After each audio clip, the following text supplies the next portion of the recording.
우리에게 주시는 말씀, 출애굽기 20장 17절 말씀 찾아서 함께 읽겠습니다. 출애굽기 20장 17절 말씀이에요.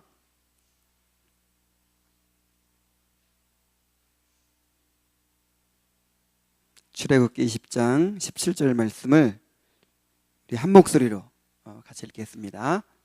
시작. 내 이웃의 집을 탐내지 말라. 내 이웃의 아내나 그의 남종이나 그의 여종이나 그의 소나 그의 나귀나 무릇 내 이웃의 소유를 탐내지 말라. 아멘. 잠깐 또 기도할까요? 하나님 아버지, 십계명 말씀을 우리가 같이 상고해 가고 있는데 드디어 마지막 계명에 이르렀습니다. 아버지 하나님, 십계명을 우리가 배우기 전과 후가 달라질 수 있기를 원합니다. 우리의 죄를 더 깊이 깨닫고 또한 하나님의 은혜에 의지하는 그 깊이가 더 깊어지고 회개하며 또 애통하는 깊이가 더 깊어질 수 있게 하여 주옵소서. 예수 그리스도의 또 구속의 은혜를 이 말씀을 통해서 깊이 깨달을 수 있도록 인도하여 주옵소서. 예수님의 이름으로 기도하옵나이다. 아멘. 자, 드디어 10번째 계명 우리가 이제 살펴볼 차례입니다. 이 10번째 계명은 특별히 마음의 문제를 다루고 있어요. 물론 다른 모든 계명도 겉으로 드러나는 행동만이 아니라 마음의 동기, 또 목적에서부터 이제 다 포함하고 있는 것이죠. 그렇지만 이 10계명은 10번째 계명은 마음속에서 일어나는 그 욕망의 문제를 직접적으로 얘기해요.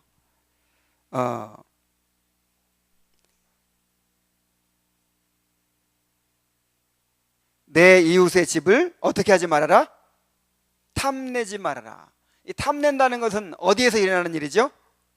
마음속에서 일어나는 일이죠. 그래서 율법의 의로는 내가 흠이 없었다, 이렇게 주장한 사람이 있었는데 그 사람이 누굽니까? 바울이죠. 바울뿐 아니에요. 바리새인들은 다 그렇게 생각했어요. 나는 십계명을 다 지켰다, 이렇게 주장을 했어요. 그런데 바울이 한 가지 자신할 수 없는 게 있었는데 그게 뭐냐면 바로 10번째 계명이에요. 로마서 7장 7절 8절에 보면은 율법으로 말미암지 않고는 내가 죄를 알지 못하였으니 곧 율법이 탐내지 말라 하지 아니하였더라면 내가 탐심을 알지 못하였으리라. 그러나 죄가 기회를 타서 계명으로 말미암아 내 속에서 온갖 탐심을 이루었나니 이는 율법이 없으면 죄가 죽은 것임이라. 그러니까 아무리 내가 다른 계명을 다 지켰다, 뭐 살인하지 말라, 나 살인 안 했어. 도둑질하지 말라, 나 도둑질하지 않았어. 그러나 이 10번째 계명은 마음을 다루고 있거든요. 탐내지 말아라. 근데 마음은 내가 마음대로 할 수 있어요, 없어요? 마음에서 일어나는 탐심은 어떻게 할 수가 없죠? 뭐 남의 것을 갖고 싶다든지, 예쁜 여자 보면은 마음에 음욕이 일어난다든지, 이거 탐심이에요. 여자도 마찬가지고 멋진 남자 보면은 뭔가 이렇게 소유하고 싶은 마음이 일어나는 거, 이게 탐심이잖아요. 이거 없는 사람이 있을까요, 없을까요? 누가 있겠습니까? 그래서 탐내지 말라는 계명이 없었더라면 내가 탐심을 알지 못했을 것이다, 바울이 이렇게 얘기를 했어요. 그래서 이 계명으로 인해서 십계명이 행동뿐만 아니라 마음의 동기와 태도까지 포함하고 있다는 사실을 더욱 분명히 알 수가 있는 것입니다. 자, 이제 이 10번째 계명, 제 10계명이 어떤 계명인지 차근차근 함께 살펴보도록 합시다. 자, 먼저 제10계명은 무엇인가? 제79문을 한번 다 같이 읽어보겠습니다. 시작. 제10계명이 무엇입니까? 제10계명은 내 이웃의 집을 탐내지 말라. 내 이웃의 아내나 그의 남종이나 그의 여종이나 그의 소나 그의 나귀나 무릇 내 이웃의 소유를 탐내지 말라 하신 것입니다. 내 이웃의 집을 탐내지 말라. 그리고 나서 자세하게 그 집에 이제 모든 사람으로부터 또 모든 소유물까지 다 이야기하고 있죠. 자, 이 계명의 요약은 바로 이것입니다. 하나님이 허락하신 것으로 만족하며 남의 것에 대해서 탐심을 품지 말라 하는 거예요. 그러니까 계명은 항상 적극적인 측면이 있고 소극적인 측면이 있죠. 살인하지 말라가 소극적인 측면은 뭐예요? 다른 사람의 인격이나 생명을 해치지 말라는 거잖아요. 근데 해치지 않았다고 지킨 건가요? 그게 아니라 적극적인 측면이 있는 거예요. 다른 사람의 인격과 생명을 보호하라, 존중하라, 그런 뜻이잖아요. 마찬가지로 이 탐내지 말라는 계명도 소극적인 측면에서는 다른 사람의 소유를 탐내지 말아라, 그것이지만은 적극적인 의도는 뭐예요? 목적은 뭐예요? 만족하라는 거예요. 하나님께서 주신 것으로 만족하고 기뻐하면서 다른 사람에 대해서 오히려 의롭고 자비로운 마음을 가지라는 거예요. 자, 이 계명이 무슨 계명이라고요? 만족하는 삶을 살면서 탐내지 말라, 이거예요. 간단히 요약하면 자족하는 삶을 살면서 탐심을 갖지 말아라 하는 거란 말이에요. 사람에게는 무언가를 갈망하는 욕구가 있어요. 먹고 싶고 자고 싶고 또 성적으로 누리고 싶은, 또 배설하고 싶은 이런 생리적인 욕구에서부터 시작해서 지적인 욕구, 감정적인 욕구, 영적인 욕구에 이르기까지 많은 욕구들이 있어요. 뭔가를 바라고 뭔가를 추구해요. 그래서 이것은 이제 어려운 말로는 어떤 지향성이라고 해요. 뭔가를 향해서 원해요. 원하는 마음이 있어. 이런 욕구가 있는데, 이 모든 욕구는 한마디로 요약하면 만족을 누리고자 하는 욕구요, 행복을 누리고자 하는 욕구예요. 결국 여러분이 지금 뭘 바라죠? 뭔가를 바라죠? 뭔가를 좀 알기를 바라기도 하고, 남에게 인정받기를 바라기도 하고, 사랑받기를 바라기도 하고, 뭔가를 갖고 싶기도 하고, 이런 바라는 모든 욕구를 한마디로 말하면 무슨 욕구예요? 행복해지고 싶은 거예요. 그렇죠? 뭔가 만족을 얻고 싶고 행복해지고 싶은 거예요. 그렇죠? 그런데 이러한 욕구는 나쁜 게 아니에요. 불교에서는 이런 모든 욕망을 벗어버려야 된다, 그렇게 얘기합니다. 욕망을 다 비워야 된다는 거예요. 그래서 성경은 그렇게 얘기하잖아요. 인간은 그런 지향성을 갖도록 태어났어요. 하나님께서 그런 어떤 욕구를 가지도록 만드셨어요.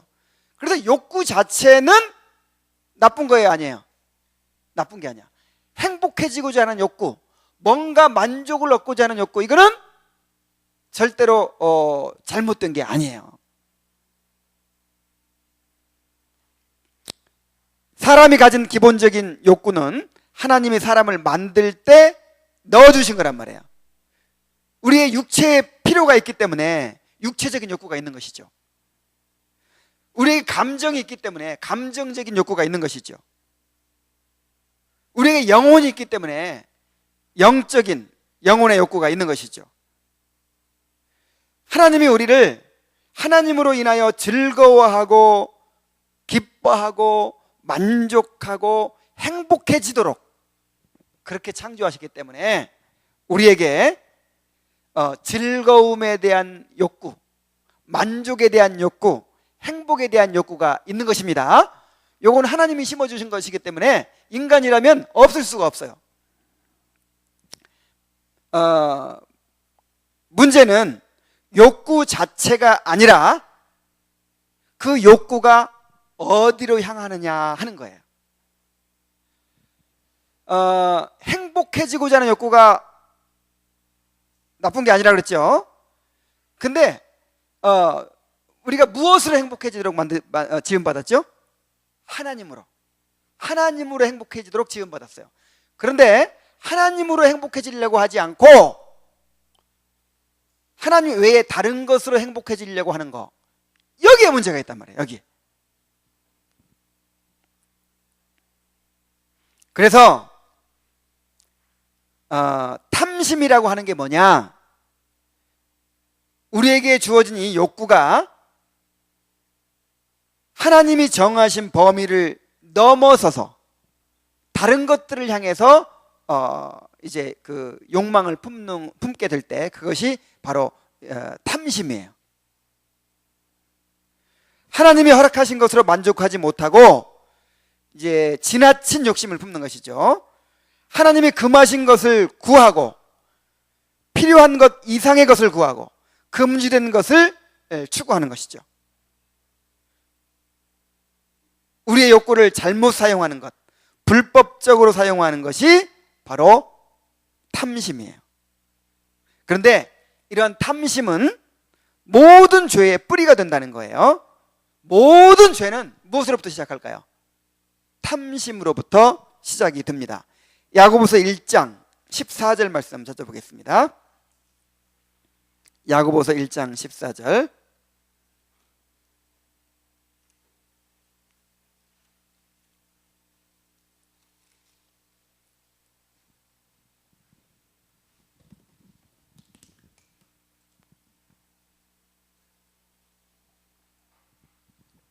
(15절까지) 한번 읽어보겠어요.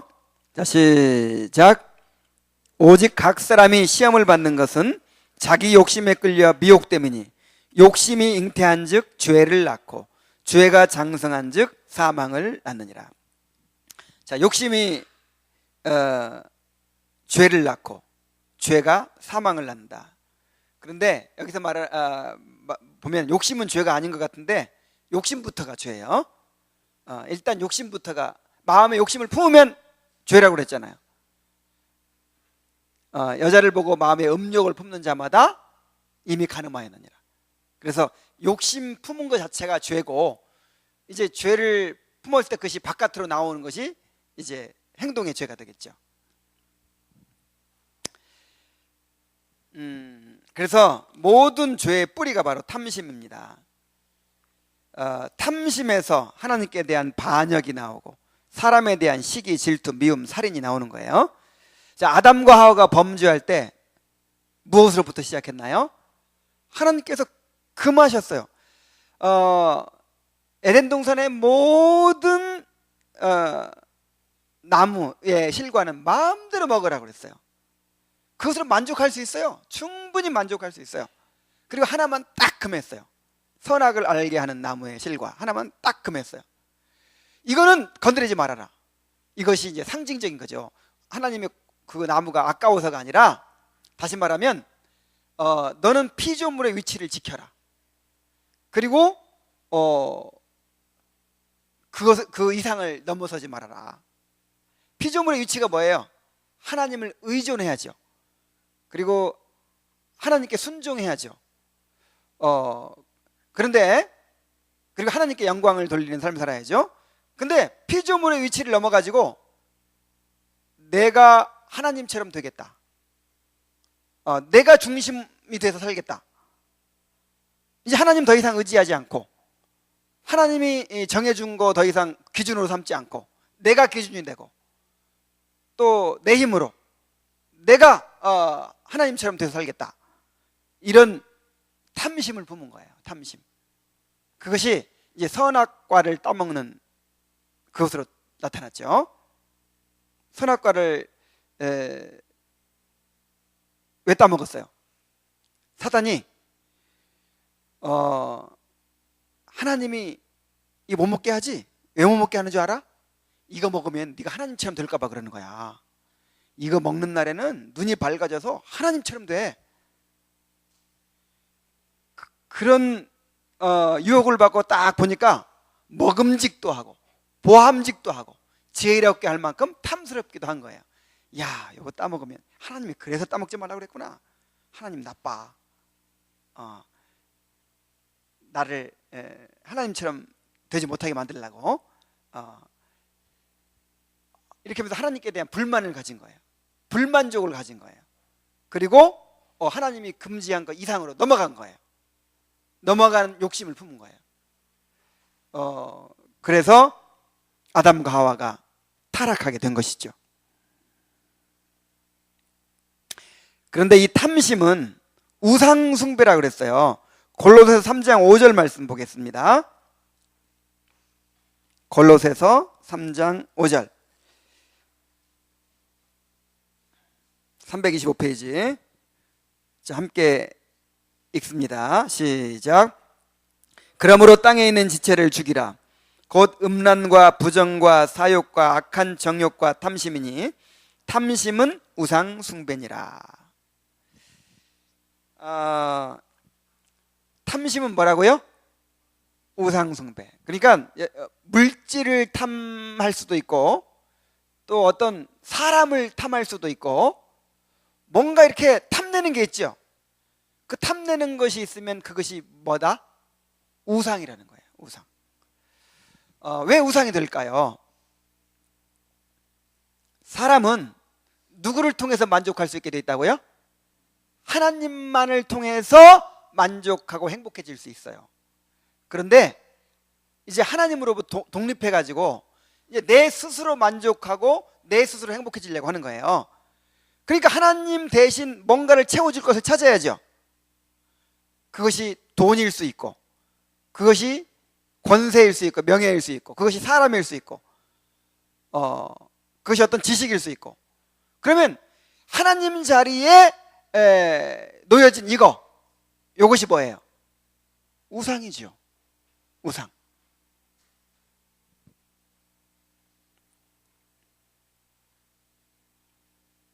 이렇게 하나님 외에 다른 대상을 사랑하고 의지하고 즐거워할 때 그것이 우상이 됩니다. 우리가 무언가를 탐낼 때, 무언가에 집착할 때, 무언가를 얻고자 애쓸 때, 그러니까 얻고자 애쓴다는 것이 예를 들어 학생이 공부 열심히 하겠다고 애쓰는 거 그런 거 말고 뭔가 정도 이상으로 하나님께서 허락하신 범위 이상으로 뭐 공부도 마찬가지죠. 공부도 열심히 해서 내가 하나님 영광을 위해 쓰임 받겠다 뭐 이런 목적으로 열심히 한다 모르겠지만 내가 공부 잘해야 내가 행복해질 수 있어. 내가 공부 잘해야 좋은 대학 가고 내가 인생이 필 수 있어. 또 공부 못하면 나는 비참해져. 만 이런 식으로 생각하고 공부하면 이건 우상이에요. 무슨 얘기인지 알겠죠? 지금 하나님 대신 뭘 의지하는 거예요?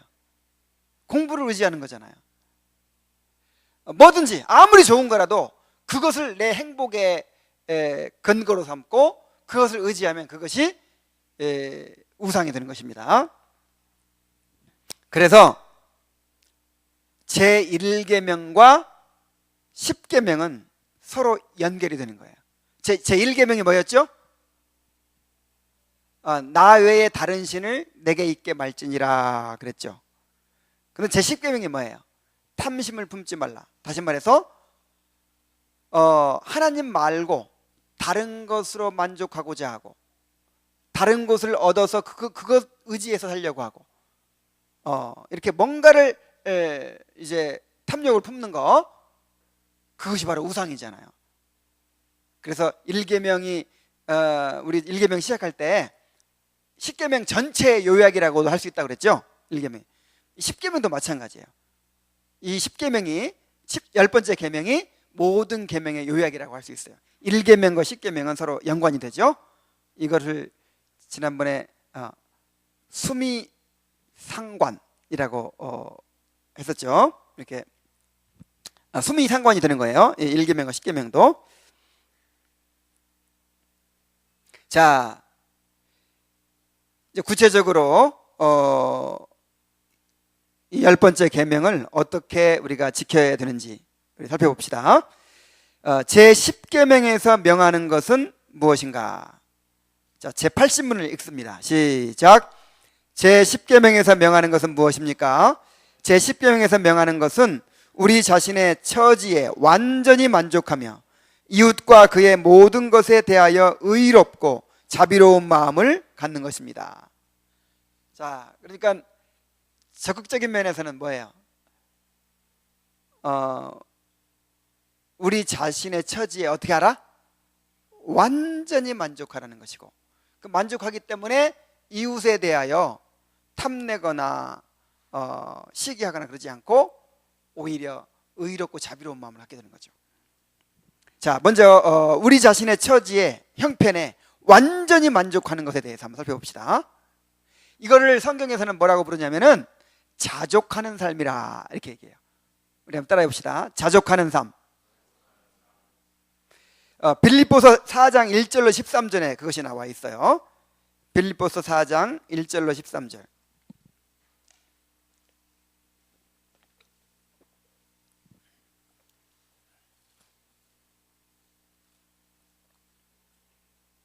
자, 함께 읽어봅시다. 자, 시작. 내가 궁핍함으로 말하는 것이 아니니라 어떠한 형편에든지 내가 자족하기를 배웠노니 나는 비천에 처할 줄도 알고 풍부에 처할 줄도 알아. 모든 일 곧 배부름과 배고픔과 풍부와 궁핍에도 처할 줄 아는 일체의 비결을 배웠노라. 내게 능력 주시는 자 안에서 내가 모든 것을 할 수 있느니라. 자, 내게 능력 주시는 자 안에서 내가 모든 것을 할 수 있다. 요 구절만 딱 따가지고 I can do, 뭐 난 할 수 있다. 뭐 내가 꿈은 이루어진다. 뭐 적극적인 사고방식 뭐 이런 데 써먹으면 안 돼요. 내게 능력 주시는 자 안에서 모든 것을 할 수 있다는 게 무슨 뜻이에요? 내가 모든 형편에 만족할 수 있다, 그 뜻이에요. 요게 능력입니다. 요게 가장 큰 능력이에요. 그러니까 예수 잘 믿어서 복 받아가지고 막 성공해버리고 요런 게 능력이 아니에요. 요런 약속 없어요, 성경에. 하나님께서 높이시고 낮추시고 부하게 하시고 가난하게 하시고, 이것은 하나님의 주권에 속한 거예요. 그러니까 우리가 열심히 노력하며 살아야겠지만은 꿈은 이루어진다, 꿈꾸는 대로 된다. 성경에 이런 거 있어요? 없어요. 이런 얘기가 아니고, 진짜 능력은 무슨 능력이냐? 하나님께서 부하게 하시든지 또 가난하게 하시든지 어떤 형편에도 만족할 수 있는 거예요. 행복할 수 있는 거예요. 경건할 수 있는 거예요. 이게 능력이에요. 이게 공자가 그런 말을 했어요. 군자는 소인은 가난할 때는 비굴해진대요. 막 열등감 느끼고 막 남 눈치 보고 자격지심 갖고 막 이래, 비굴해져. 혹시 여러분도 그러지 않나요? 지갑에 돈 하나도 없으면 힘 빠지고 막 그러지 않아요? 이게 소인배란 말이야. 소인은 가난할 때는 비굴해지고, 그 다음에 부자가 되면 어떻게 돼요? 그런 사람이 부자 되면 어떻게 되냐면 거만해지고 의시되고 막 과시해요. 이걸 뭐 쫄부라 그러죠. 쫄부. 그런데 군자는 가난할 때나 부유할 때나 항상 변함이 없다는 거예요. 그래서 성경에서 그렇게 얘기합니다. 바울 사도는 내가 가난에 처할 줄도 알고 비천에 처할 줄도 알고 풍부에 처할 줄도 안다. 그러니까 가난하거나 부유하거나 항상 행복할 수 있다는 거예요. 가난하거나 부유하거나 항상 경건할 수 있다는 거예요. 가난하거나 부유하거나 항상 겸손할 수 있다는 거예요. 이게 능력인 거예요. 이게 여러분들의 그런 능력이 있기를 바랍니다. 그리스도 안에서 이렇게 살 수 있는 사람들이 바로 구원받은 사람들이에요. 중생한 사람들이에요. 그래서 내가 돈이 있어야 행복해질 수 있겠다, 그리고 이런 복 받기 위해서 예수를 믿는다, 이거는 지금 예수 믿는 게 아니라 돈을 믿는 거예요. 이게 우상숭배예요. 부자 청년이 영생 얻으러 예수님께 왔죠. 예수님께 뭐 하러 왔어요? 영생 얻으러 왔어요. 영생 얻으러 왔는데, 너 영생 얻으려면 재산 다 가난한 사람들 나눠주고 쫓아와라 그랬어요. 그럼 어떻게 해야 돼? 영생 얻으려면. 근데 뭘 포기했어요? 영생을 포기했어요? 재산을 포기했어요? 그러니까 이런 정도의 신앙을 가진 사람들이 너무나 많아요. 예수 믿는다고 하지만은 사실은 뭘 사랑해? 세상을 사랑하고 돈을 사랑해요. 그래서 세상을 사랑하고 돈을 사랑하고 이 땅에서 잘 되고 성공하고 복 받고, 이게 더 큰 거야. 그러면서 뭐도 얻길 바래요? 영생도 얻길 바래.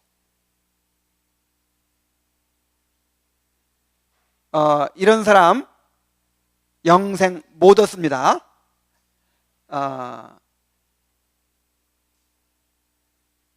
이런 사람 영생 얻지 못해요. 그러니까 정말 중생하고 정말 회개한 사람은 세상으로부터 돌아선 사람이에요. 그러니까 정말 내가 영생을 얻을 수만 있다면 나는 모든 걸 다 포기할 수 있습니다. 이게 가난한 마음이에요. 이걸 보고 이게 가난한 마음이야. 그 정도로 갈망하는 사람에게 하나님께 주시는 것이지, 이 부자 청년에게 그냥 영생을 주면 어떻게 되겠어요? 영생이 값싼 복음이 되는 거죠. 돼지에게 진주를 던지는 것이고 개에게 거룩한 것을 주는 것이잖아요. 그럴 수 있겠어요, 여러분?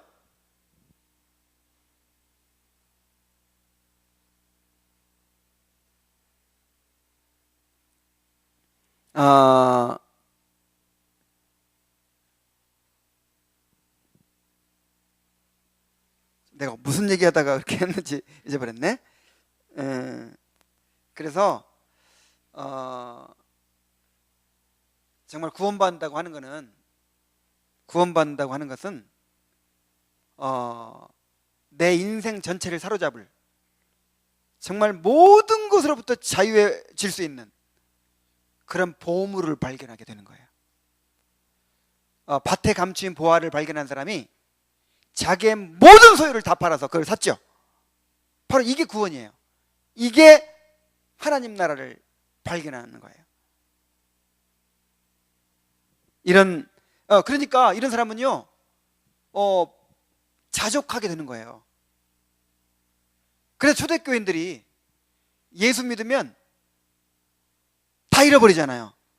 가족으로부터 쫓겨나요. 그리고 재산을 다 약탈당해요. 그 다음에 핍박당해요. 그야말로 거지처럼 돼요. 그래서 초대교회 한 300년 동안은 그렇게 살았어요. 그런데 그 사람들이 불행했을까요? 가장 행복한 사람들이었어요. 왜냐하면 최고의 행복을 발견했으니까. 그런데 오늘날 그리스도인들은 부자 청년 같아. 부자 청년. 실제로 추구하는 것은요, 세상의 즐거움이야. 세상의 안정된 삶, 세상의 즐거움, 세상의 어떤 그런 것들이야. 그것을 위해서 예수님을 믿는 거야. 이 부자 청년의 믿음이 바로 그런 것이었어요. 그런데 예수님은 분명히 말씀하십니다. 너희가 하나님과 재물을 겸하여 섬길 수 없느니라. 하나님과 재물을 겸하여 섬길 수 없다는 거예요.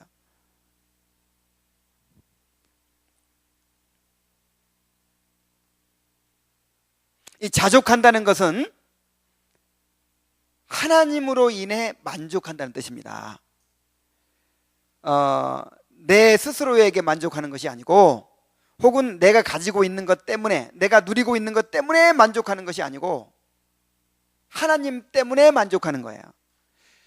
그러니까 이 기독교인들보다 더 훌륭한 불교인들 더 많아요. 정말 내가 볼 때 교회 열심히 다니는 사람들 중에서 불교도만 또 못한 사람 굉장히 많습니다. 그러니까 열심히 기도하러 다니는 목적이 뭐예요? 열심히 헌신하고 막 하는 목적이 뭐예요? 그렇게 해서 복 받겠다는 거야. 근데 그것도 초월해버린 불교도인들이 많아. 욕심을 비웠습니다. 나는 평안합니다. 아주 그냥 다 비우고 다 헛된 것입니다 하면서. 그런데 불교는 거기까지 봐요. 거기까지. 비웠으면 어떻게 해야 돼요? 채워야 하잖아. 근데 아직 채우지는 못한 사람이야. 근데 구원받은 사람들은 다 비웠죠. 밭에 감추인 보화를 발견한 다음에 어떻게 했어요? 다 팔았죠. 팔고 나서 뭐 해요? 이제 그 다음에 사는 거예요. 그 보화를 소유하는 거예요. 그래서 이 세상을 포기하는 거예요. 세상 즐거움 다 버리고 세상 자랑 버렸네. 이게 회개한 사람이잖아요. 그리고 이제 누구를 얻는 거예요? 모든 것을 배설물로 이제 여기고 예수 그리스도를 소유하는 거예요. 그래서 자족한다는 것은 저 불교도들처럼 저 인도의 그 가난한 사람들이요, 우리가 보기에는 불행하게 보이죠. 절대 그 사람들은 안 불행해요. 불행하십니까? 행복하십니까? 물어봐요. 너무 평안하고 행복합니다. 다 신의 뜻이지요. 아주 그냥 근심 걱정도 없어. 근데 그 사람들은 진짜 보화를 가지지 못해. 밭만 팔았지. 진짜 보화를 갖지 못한 거예요. 그러나 우리 그리스도인들은 참된 보화를 소유하게 된 것입니다. 그래서 그 보화로 말미암아서 만족하게 되는 거예요. 그리고 자족한다는 것은 단순히 감정적인 것이 아니에요. 그러니까 이제 하나님을 즐거워한다, 하나님을 즐거워한다 이런 얘기를 하니까 항상 그냥 싱글벙글 이렇게 사는 줄 알아요. 근데 이 땅에서는 그렇게 살 수 없어요. 하나님을 즐거워한다고 해서 항상 싱글벙글 사는 게 아니에요. 애통하는 것이고, 이 땅에서는 고난받는 것이고, 상한 마음으로 사는 것이고, 그런 경우가 더 많아요. 우리 한번 찾아봅시다. 시편 73편.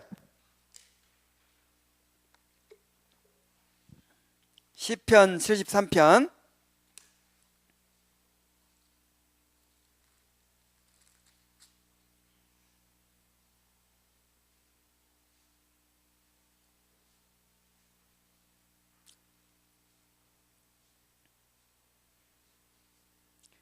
어, 25절부터 제가 읽어볼게요.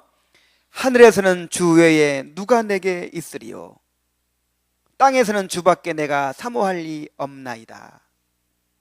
내 육체와 마음은 쇠약하나 하나님은 내 마음의 반석이시요 영원한 분깃이시라. 무릇 주를 멀리하는 자는 망하리니 음녀같이 주를 떠난 자는 주께서 다 멸하셨나이다. 하나님께 가까이함이 내게 복이라. 내가 주 여호와를 나의 피난처로 삼아 주의 모든 행적을 전파하리이다. 시편 73편이 아주 유명한 시편이에요. 이 아삽이라는 사람이 왜 의인은 고난받고 악인이 잘 되는가, 이것 때문에 고민하고 회의에 빠졌어요. 그러다가 깨달은 거야. 하나님 자신이 복이다라는 것을 깨달은 거야. 그래서 28절을 보세요. 내 육체와 마음은 어떻게 되나? 쇠약하나 하나님은 내 마음의 반석이시라. 영원한 분깃이시라. 그러니까 하나님을 즐거워한다는 게 바로 이거예요. 그러니까 하나님 즐거워하는 사람도 괴로움이 있어요, 없어요? 고통스럽고 괴롭고 때로는 외롭고 힘들고 그런 과정이 있어요, 없어요? 있어요. 근데 그때 내 의지가 되시는 분이 누구다? 하나님이시. 내 위로가 되시는 분이 누구예요? 하나님이신 거죠. 내 소망이 되시는 분이 누구예요? 하나님이시죠. 이거를 내가 설명하기 위해서 별별 예를 다 들었는데 한 가지 예를 들어볼게요. 어떻게 괴로우면서도 즐거워할 수 있느냐? 즐거우면 즐거운 거, 괴로우면 괴로운 거지. 괴로운 상황에서도 즐거워한다. 이게 무슨 말이 되느냐? 그래서 이 예를 어떻게 들까 고민하다가 예를 한 가지 생각해냈어요. 군대를 갔어. 군대를 가가지고 군대에서 막 이제 그 고참들한테 괴롭힘을 당하는 거야. 막 훈련 자체도 힘들고 그냥 잠자리도 불편하고 외롭고, 근데 막 그 고참들한테 막 이렇게 또 괴롭힘을 당하고 막 그래요. 하루하루가 너무 힘들어요. 근데 이 사람에게는 너무너무 사랑하는 애인이 있어. 그래서 이제 휴가 나가면 만날 수 있어. 제대하고 나가면 이제 결혼할 수 있어. 그러면 이 사람은 무엇을 가지고 견딜 수 있을까요? 그 애인 때문에 견딜 수 있는 거예요. 그래서 막 매를 맞고 막 이렇게 괴롭힘을 당하면서 나한테는 누가 있다. 나를 사랑해주는 사람이 있다. 그러면서 전화할 수 있나? 뭐 전화를 하든 편지를 쓰든 계속 이렇게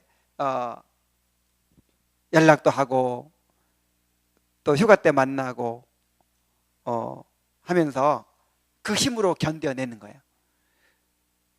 근데 그 애인 정도가 아니고, 그 애인은 근데 이게 이제 정확한 이해화가 아닌 것이, 애인은 실질적으로 나한테 영향을 미칠 수 있어요, 없어요? 그 상황을 영향을 못 미치죠. 근데 하나님은 이 상황 속에 계셔. 내가 괴로움 당하고 있는 이 상황 속에 나와 함께 계셔. 나 함께 고난받고 계시고 나를 실제적으로 도와주고 계세요. 그 하나님이 계셔.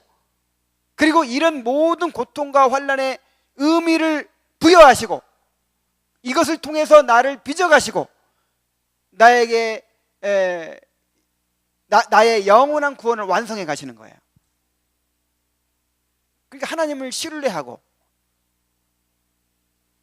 신뢰하니까, 또 하나님을 사랑하니까,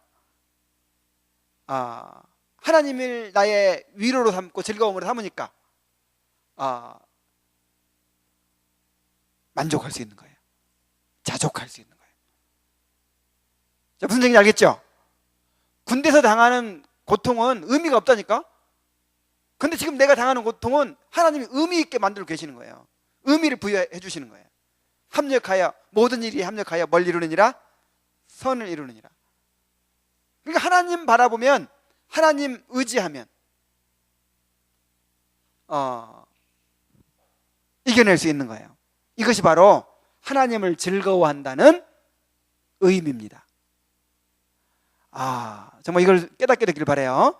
이거는 군대 간 사람이 애인 즐거워하는 거나, 아니면 애기 낳고 이제 요즘 애기 아빠들이 회사에서 막 갈굼 당하고 막 고생스럽게 일하면서도 빨리 끝나고 가서 애기 볼 막 그런 소망을 가지고 한대.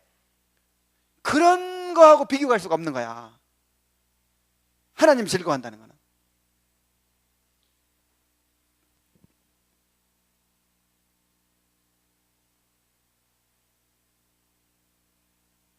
때로는 고난으로 인해서 낙심되고 고통도 당해요. 그러나 하나님을 바라보며 위로를 얻고 하나님을 의지하고 소망을 붙잡는 거예요. 하나님 외에 결코 다른 것들을 추구하지 않고 탐하지 않는 것입니다.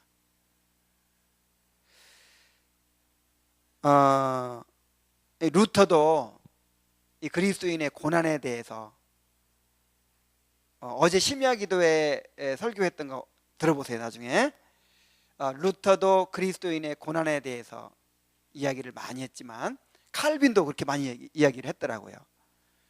그런데 그리스도인이 자족한다는 말은, 또 고난 가운데 즐거워한다는 말은 막 병들어서 몸이 아프고 막 그런데도 막 히덕거려 막 좋아서 막 히덕거리고, 그 다음에 사고 났는데도 아이고 좋아라 그러고 막 이런 게 아니에요. 이런 게 아니에요.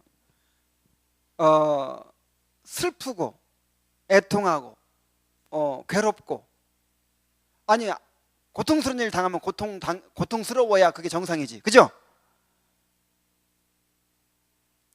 만약 고통스러운 일 당했는데 히히 웃으면 그건 정신병자야. 그리고 이 하나님께서 고난을 허락하신 의미도 없어, 그죠? 아니, 매를 때릴 때는 뭐 하라고 때리는 거야? 아프라고 때리고 울라고 때리는 거죠? 근데 하나도 안 아프네?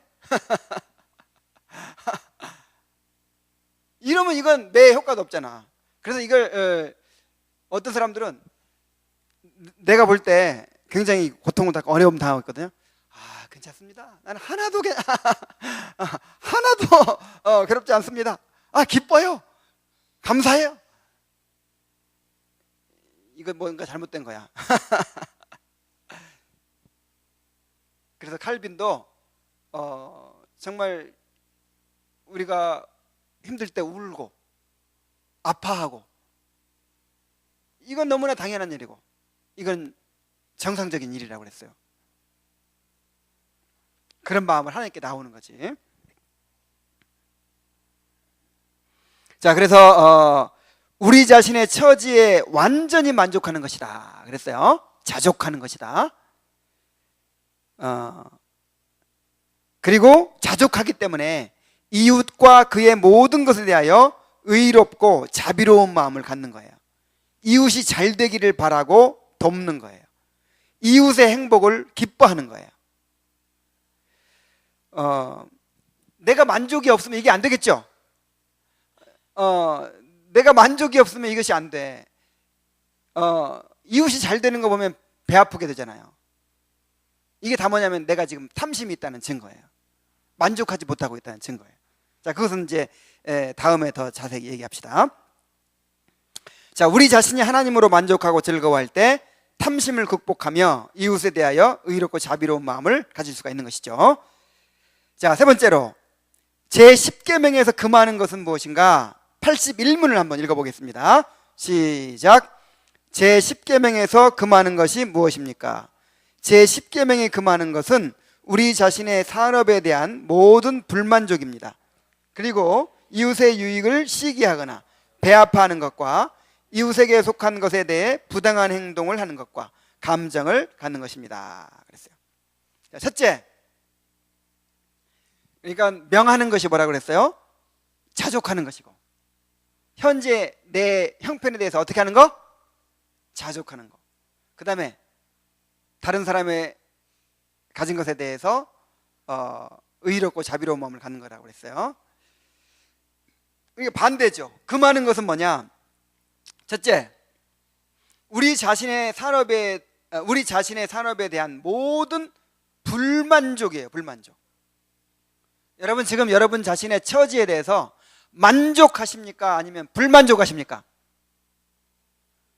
불만족하고 있으면 죄예요, 죄. 지금 죄를 짓고 있는 거예요. 제10계명을 어기고 있는 거야. 우리는 하나님을 영화롭게 하며 영원토록 그를 즐거워해야 될 의무를 가지고 있어요. 이것이 우리 인간의 목적이라고 그랬죠. 제일 큰 목적이라고 그랬죠. 그런데 만족하지 못하고 하나님을 즐거워하지 않을 때 감사를 잃어버리고 하나님을 영화롭게 할 수가 없어요.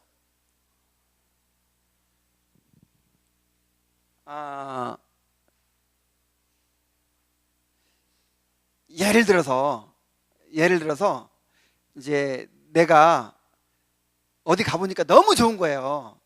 그래가지고 좋으면 누구 생각나? 사랑하는 사람들이 생각나. 그래가지고 가족들을 데리고 간다든지 아니면 우리 청년들을 데리고 간다든지 해요. 그러면 뭘 기대하고 데리고 가죠? 막 좋아하고 기뻐하고 막 이렇게 이런 걸 기대하고 데리고 가죠. 근데 아무 관심도 없어. 그럼 내가 어떻게 느낄까? 아, 실패했어. 이번에는 실패했어. 내가 어떨 때 영광 받을까요? 아, 목사님 너무 좋아요. 아니면 내 아내가 여보 너무 좋아. 야, 이렇게 좋을 줄 몰랐어. 아빠 너무 좋아. 그러면 행복한 거야. 내가 영광 받는 거야. 성공했어.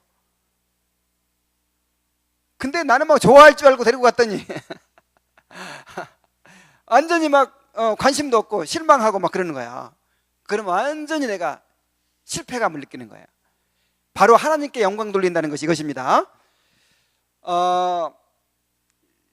아직도 이걸 못 이해하는 사람들이 많더라고요. 하나님께 영광 돌린다는 것이 내가 무슨 큰 일을 해가지고 하나님께 드리면 아이고 나 보태줘서 고맙다 이렇게 해서 영광 받는 게 아니라고요. 하나님은 모자라는 것이 있어요, 없어요? 하나님은 누구의 도움을 받지 않아요. 모자라 가지고 뭔가 보태줘야 될 뿐이 아니에요. 조공을 바쳐야 될 뿐이 아니에요. 하나님이 최고의 영광을 받으시는 것은 우리가 하나님 때문에 행복해지는 거예요. 하나님으로 인하여 행복해지는 거예요. 하나님으로 인하여 행복해서 찬송을 하는 거예요. 하나님으로 인해서 행복해서 전도를 하는 것이고, 하나님으로 인해서 행복해서 예배를 드리는 거예요. 그것이 영광이에요. 그러려면 현재 하나님께서 우리에게 허락하신 이 처지에 대해서 어떤 마음을 가져야 돼요? 만족해야죠. 지금 하나님이 가난해가지고 가난한 아버지여서 여러분에게 줄 것을 못 주고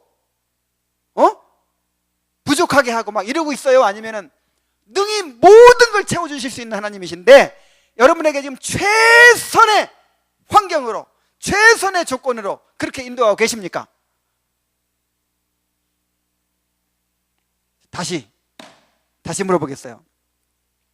내가 기도가 부족해서 지금 누릴 거 못 누리고 있어. 내가 기도를 더 많이 하고 하나님의 복을 더 주시면 내가 더 풍성해지고 더 충만해 더 행복해질 텐데, 내가 기도가 부족하고 내가 경건하지 못해서 내가 못해서 하나님이 지금 안 주고 계셔. 자, 요런 마음 가지고 있습니까? 아니면 하나님은 나에게 필요한 모든 걸 주고 계신다. 그리고 최선의 섭리로 나를 인도해 가고 계신다. 나에게는 부족함이 없다. 여호와는 나의 목자시니 내가 부족함이 없으리로다. 여러분, 전자예요, 후자예요?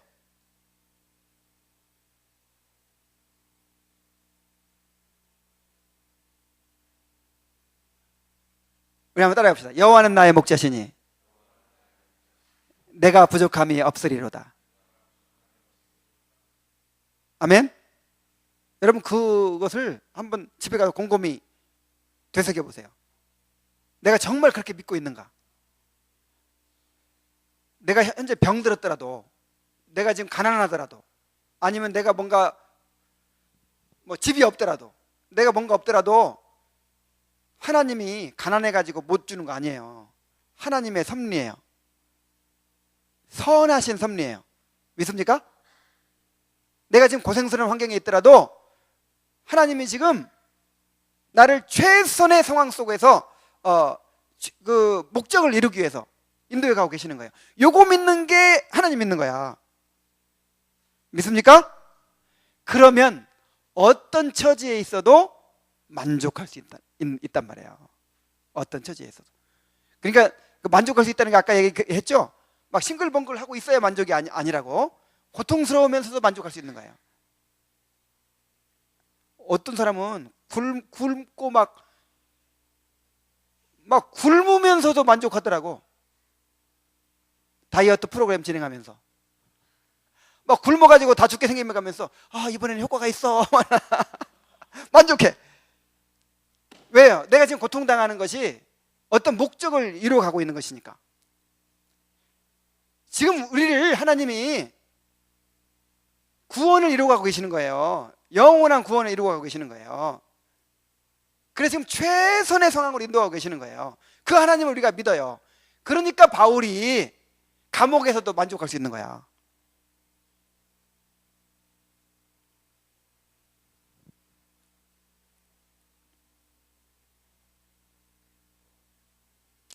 그래서 내가 만족하지 못하고 있다는 사실은 하나님을 불신한다는 것이고 탐심을 품고 있다는 말이 되는 거예요. 자, 무슨 얘기인지 알겠죠?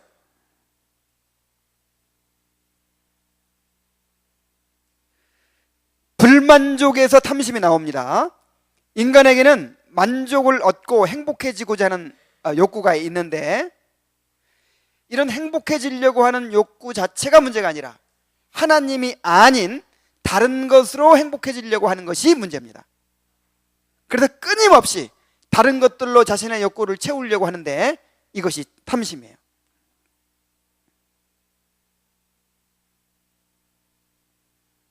참고로 이 탐심에는 여러 가지 종류가 있죠. 공자는 말하기를 젊어서는 음욕을 주의하고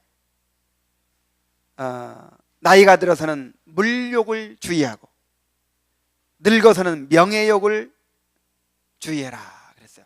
그러니까 청년들한테는 지금 제일 뭐가 문제예요? 정욕, 이 성적인 죄에 빠지기가 너무 쉬워요, 청년들은. 그래서 청년 때는 혈기왕성할 때이기 때문에 이 성적인 죄에 빠지지 않도록 조심해야 돼요. 탐심에 빠지지 않도록. 그 다음에 나이가 좀 들잖아요. 나이가 좀 이제 들어 중년쯤 되면 그때는 뭐에 빠지기 쉽냐면 물욕, 돈. 하긴 뭐 청년들도 지금 돈독이 오른 사람도 있긴 있더라. 하여간 이 물욕을 조심해야 돼. 그 다음에 나이가 이제 막 들어서 늙으면요, 사람이 명예욕에 대한 그 욕망이 얼마나 강해지는지 몰라요. 그래서 그 시의원 나오고 뭐 도의원 나오는데 막 돈 몇십억 다 쓰죠.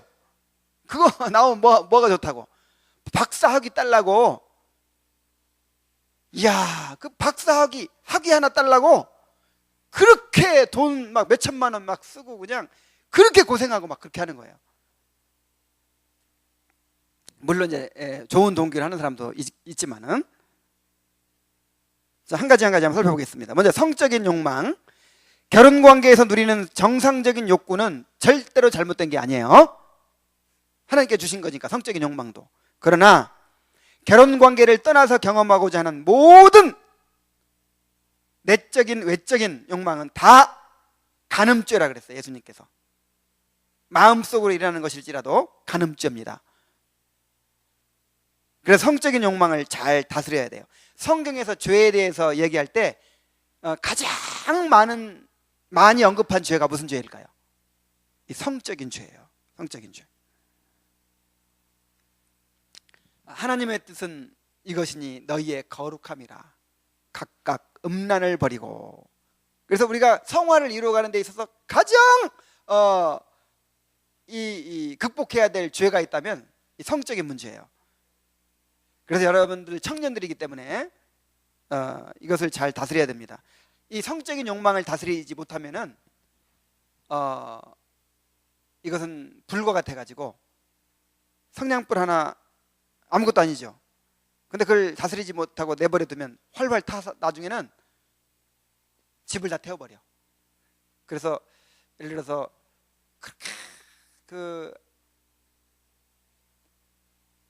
가정에 충실하던 주부들이 바람나잖아요.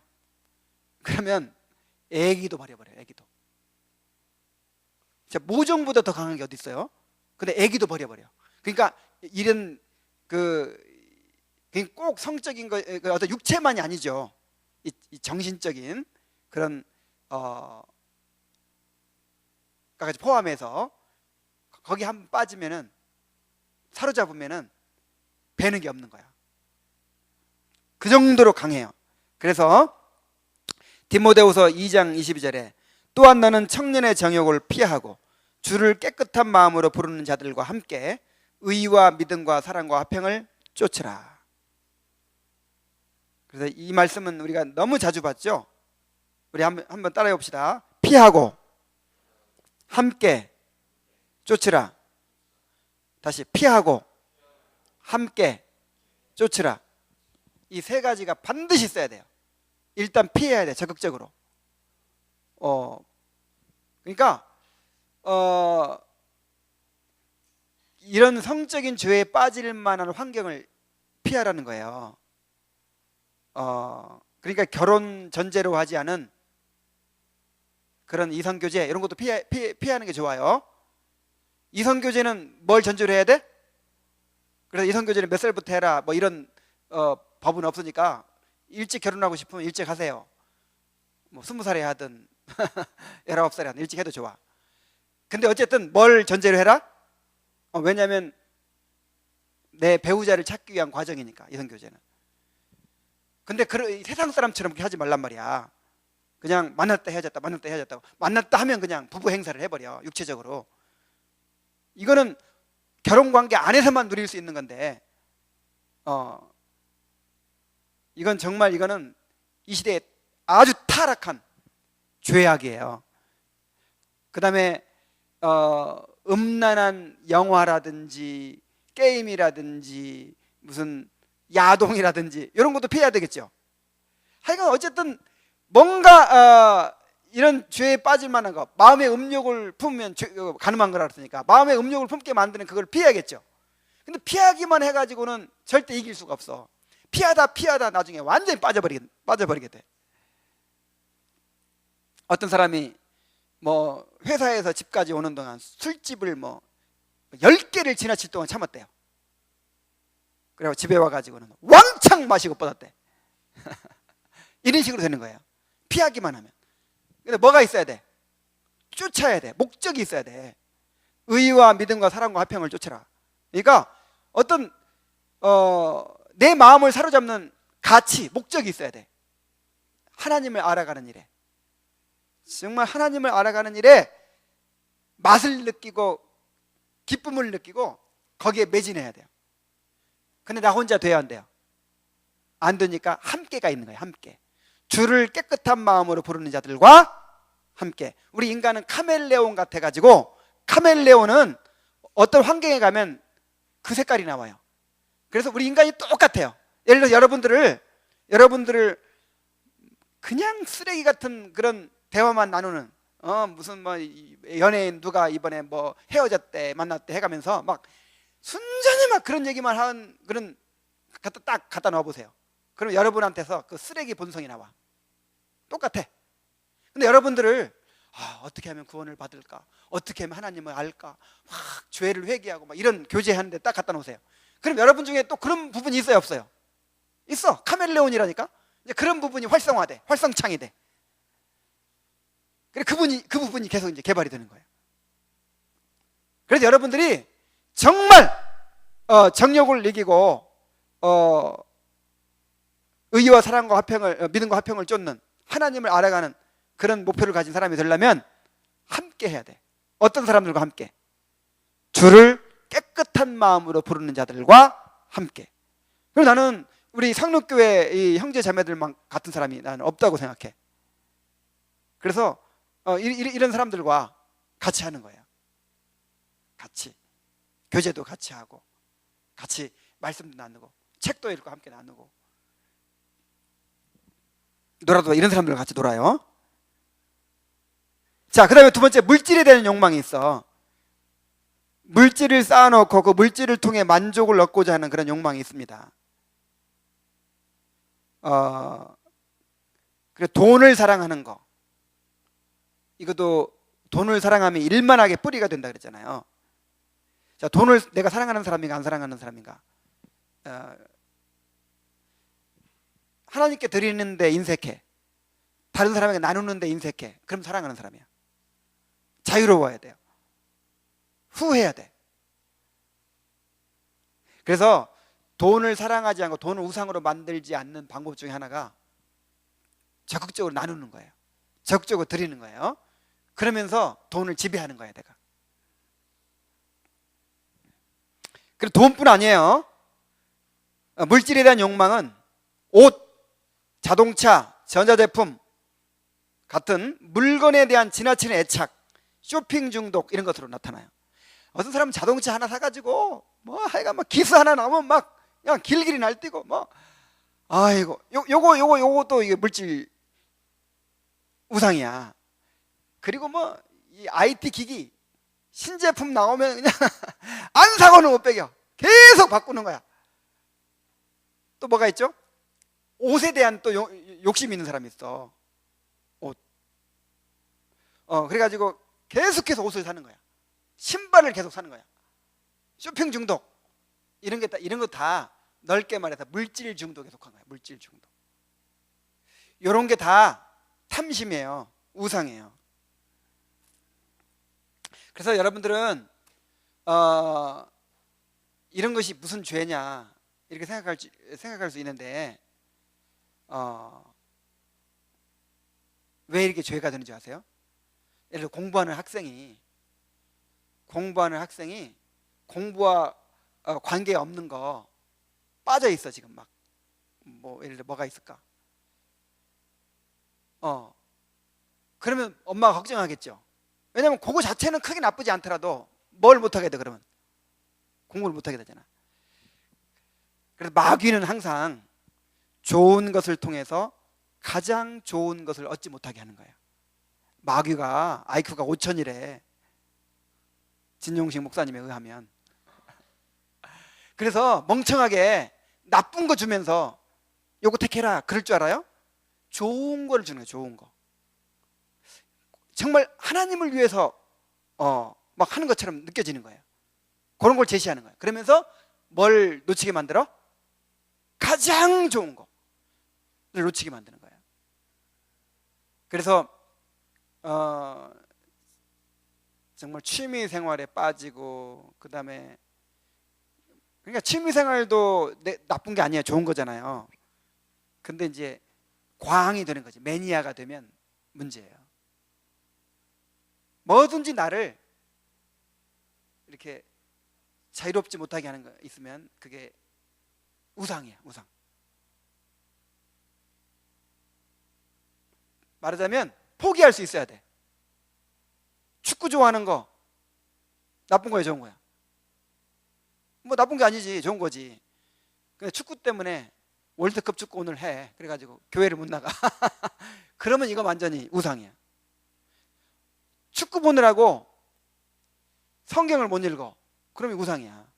그냥 포기할 수 있어야 돼. 뭐든지 포기할 수 있어야 돼. 그래야 우상이 아니에요. 자, 그 다음에 명예와 권세에 대한 욕망이 있어요. 사람은 다른 사람들의 칭찬과 인정을 갈망합니다. 이 칭찬과 인정, 이것으로부터 자유로워지시기 바랍니다. 여러분 칭찬과 인정으로부터 자유로워졌는지 안 졌는지 어떻게 하면 알 수 있냐면은 칭찬받을 때나 비난받을 때나 평안을 유지할 수 있어야 돼요. 누가 나를 비난하는 거야. 그러면 막 자존심 상해가지고 막 상처받아고 길길이 날뛰고 막 뭐 내가 언제 그랬냐 삼자 대면하자 해가면서 막 따지고. 이게 벌써 뭘 갈망하기 때문에 그러냐면 칭찬과 인정을 갈망하기 때문에 그러는 거예요. 그러니까 뭐 좀 칭찬받고 인정받으면 그냥 내가 뭐가 되는 것처럼 막 교만해지고, 그 다음에 또 비난받고 막 그러면 그냥 콧바뜨리고. 이런 것으로부터 자유로워지세요. 그렇지 않으면 여러분은 하나님의 소명대로 살 수가 없어요. 왜냐하면 사람들 눈치 보면 살아야 되니까. 그리고 권세에 대한 욕망이 있어요. 권세에 대한 욕망. 이 권세에 대한 욕망이 뭐냐면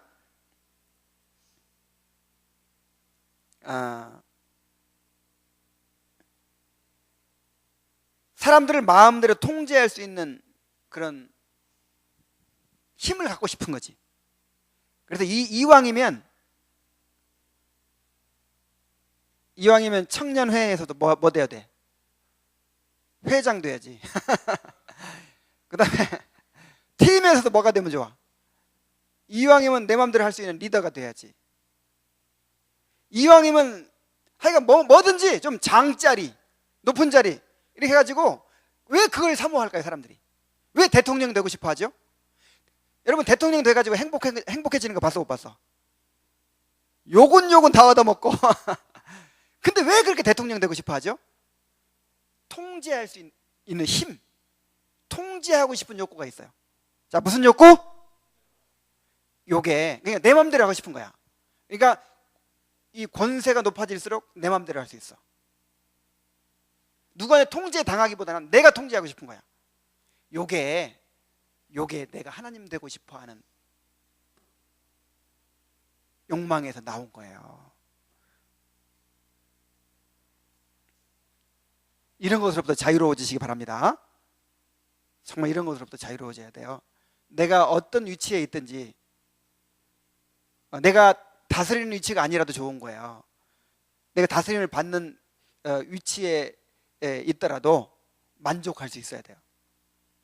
왜냐하면 하나님께서 모든 권세를 다 주장하고 계시니까.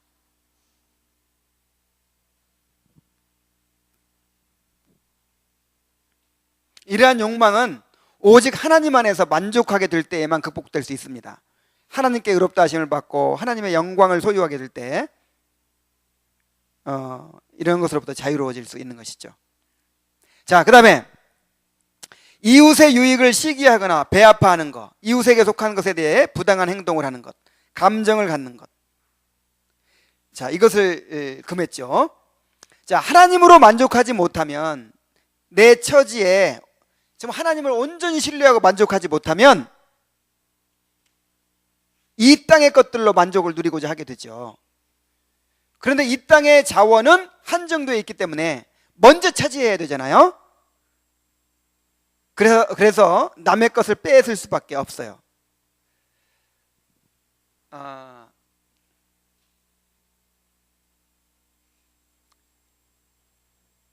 부족의 심리를 가진 사람이 있고 풍요의 심리를 가진 사람이 있대요.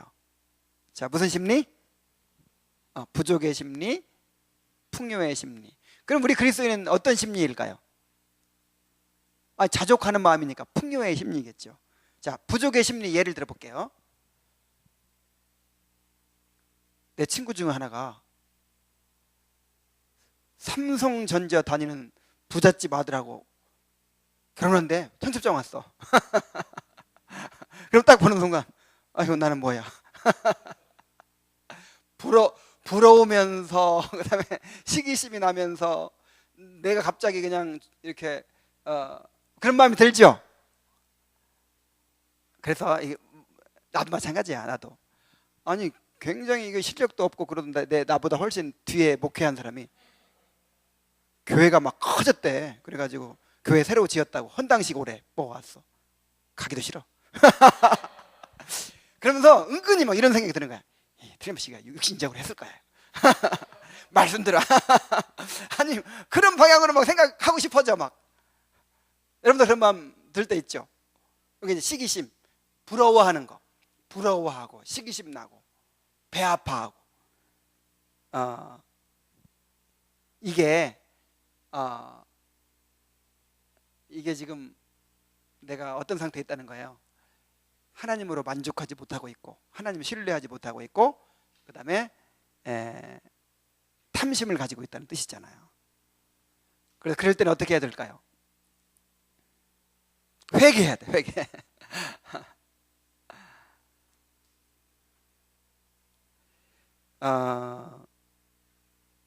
그래서 다른 사람을 부러워하고 시기하는 마음이 일어날 때 자신의 영적인 상태를 깨닫고 회개하며 은혜를 구해야 됩니다. 이런 마음은 우리가 죄성을 가지고 있기 때문에 누구한테나 있어요.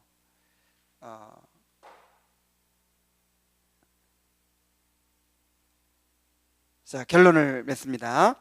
하나님 안에서 만족을 찾지 못하면 결코 다른 것으로 만족할 수 없습니다. 그리고 이 계명에 순종할 수가 없습니다.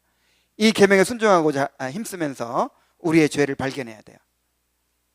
은혜를 힘입어서 더욱 하나님을 즐거워하는 사람이 되어가야 될 줄로 믿습니다.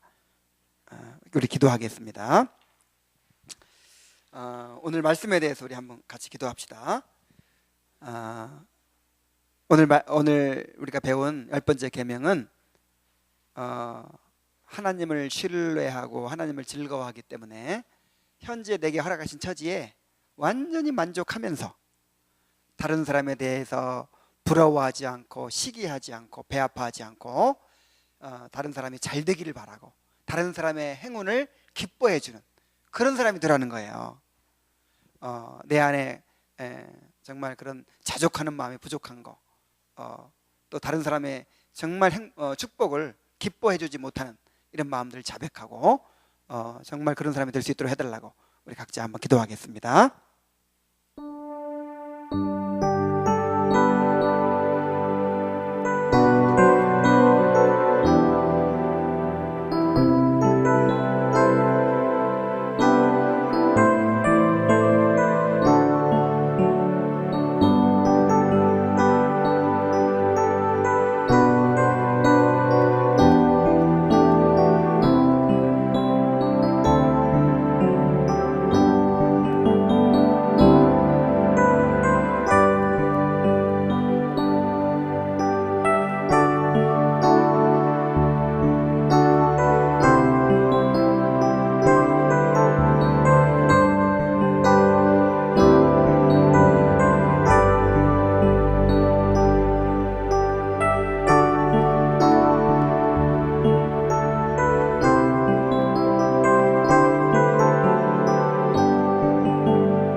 하나님 아버지, 우리가 하나님을 믿습니다. 하나님께서 우리를 택하시고 우리를 삼위 하나님의 영광 가운데로 참여시키기 위해서 지금 우리를 향한 놀라운 구원 계획을 이루어가고 계심을 믿습니다. 그 구원 계획이 필요하기 때문에 우리에게 이러한 환경들을 허락하셨고, 우리에게 주어지는 것은 무엇이든지 필요하기 때문에 주셨고, 아직 주시지 않은 것은 또 필요하기 때문에 주시지 않은 줄로 믿습니다. 아버지 하나님, 우리에게 믿음 주시옵소서. 그래서 어떤 형편에서든지 자족하게 하여 주옵소서. 그리고 다른 사람을 부러워하거나 시기하거나 배 아파하거나 또 나쁜 감정 갖지 않게 하시고, 다른 사람이 좋은 것을 누리고 얻을 때 기뻐해주고 또 좋은 마음 가질 수 있도록 인도하여 주옵소서. 아버지 하나님, 하나님을 즐거워하게 하여 주옵소서. 하나님으로 행복해지게 하여 주옵소서. 하나님을 알고자 하고 주님을 닮고자 하고 참으로 하나님을 더욱 사랑하고자 하는 그런 열망에 사로잡힐 수 있도록 우리를 인도하여 주시옵소서.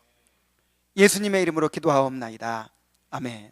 하늘에 계신 우리 아버지여, 이름이 거룩히 여김을 받으시오며 나라의 임하옵시며 뜻이 하늘에서 이루어진 것 같이 땅에서 이루어지이다. 오늘날 우리에게 일용할 양식을 주옵시고, 우리가 우리에게 죄 지은 죄를 사하여 준 것 같이 우리 죄를 사하여 주옵시고, 우리를 시험에 들지 말게 하옵시며 다만 악에서 구하옵소서. 대개 나라와 권세와 영광이 아버지께 영원히 싸움나이다. 아멘. 회장님 나오셔서 광고해 주시겠습니다.